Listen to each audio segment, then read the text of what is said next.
Rapid റെയിലുമായി സംസ്ഥാന സർക്കാർ മുന്നോട്ട്. DPR തയ്യാറാക്കാൻ ഫണ്ട് ആവശ്യപ്പെട്ട് കേന്ദ്രത്തിന് മുഖ്യമന്ത്രി കത്തയച്ചു. കേന്ദ്ര നഗരാകാര്യമന്ത്രിക്കാണ് കത്തയച്ചത്. വിജിൻ വായന്തോട് വിവരങ്ങളുമായി ചേരുന്നു. വിജിൻ, ഈ സിൽവർ ലൈൻ ഉള്ളതുപോലെ കെ റെയിൽ എന്ന് പറയുന്ന കമ്പനി ഈ റാപ്പിഡ് റെയിലുമായി ബന്ധപ്പെട്ട് ഇൻവോൾവ് ചെയ്യുന്നില്ലേ? അത് സെപ്പറേറ്റ് ആയി കേന്ദ്രത്തിന്റെ പൂർണ്ണ നിയന്ത്രണത്തിലായിരിക്കും ഈ പദ്ധതി ഉണ്ടാവുക?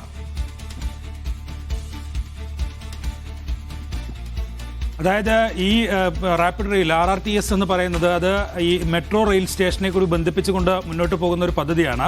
സിൽവർ ലൈനിൽ നിന്ന് ഏതായാലും സംസ്ഥാന സർക്കാർ ഇപ്പോൾ പിന്നോട്ട് പോയിരിക്കുന്നു. RRTയുമായി മുന്നോട്ട് പോകാനുള്ള തീരുമാനം തന്നെ കഴിഞ്ഞ മന്ത്രിസഭാ യോഗത്തിലും കൈക്കൊണ്ടിരിക്കുന്നു. അതിന്റെ അടിസ്ഥാനത്തിലാണ് നിലവിലിപ്പോൾ മുഖ്യമന്ത്രി തന്നെ കേന്ദ്ര നഗരകാര്യ വികസന മന്ത്രിക്ക് കത്തയച്ചിരിക്കുന്നത്. ഇതിൽ DPR തയ്യാറാക്കുന്നതുമായി ബന്ധപ്പെട്ട ഫണ്ട് അനുവദിക്കണം എന്നുള്ള ആവശ്യമാണ് കത്തിൽ ഉൾപ്പെടുത്തിയിട്ടുള്ളത്. മറ്റൊരു കമ്പനി രൂപീകരിച്ചാണോ ഇത് മുന്നോട്ട് കൊണ്ടുപോവുക എന്ന കാര്യത്തിൽ വ്യക്തതയില്ല. കാരണം സംസ്ഥാന സർക്കാരും കേന്ദ്ര സർക്കാരും ഒരുമിച്ച്, റെയിൽവേയും ഒരുമിച്ച് ആണ്, നഗരകാര്യ മന്ത്രാലയവും ഒരുമിച്ചാണ് പദ്ധതി നടപ്പിലാക്കുന്നത് എന്നുള്ളതാണ്. അതായത് നഗരങ്ങളെ തമ്മിൽ ബന്ധിപ്പിക്കുന്നതാണ് RRTS പദ്ധതി എന്ന് പറയുന്നത്.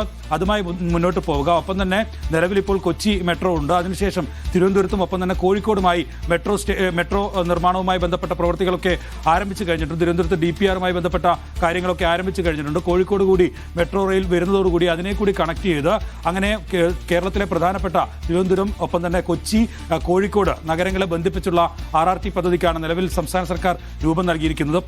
12 വർഷം കൊണ്ടാണ് ഈ പദ്ധതി പൂർത്തീകരിക്കാൻ സമയം വേണം എന്നുള്ള കാര്യം കേന്ദ്ര സർക്കാരിനോട് നിലവിൽ സംസ്ഥാന സർക്കാർ ഇപ്പോൾ പറഞ്ഞിരിക്കുന്നത്.